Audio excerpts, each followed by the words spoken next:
everyone, this is Hope Yoder with a Craft and Cut update. So in the fall, early fall of 2019, we have 3 new updates, and this is video 1.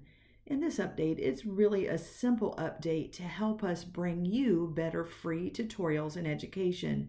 If you notice in the upper left corner, we've color-coded the icons blue that have to do with saving and opening files. And then if you travel down to our artwork tools for the line and the run and the different shapes, we've color-coded them in green. Now, if you travel to our libraries of free shapes, the custom shapes, artwork library, and the 264 SVGs from Hope Yoder, they're color-coded in yellow. And the text font tools are color-coded in pink.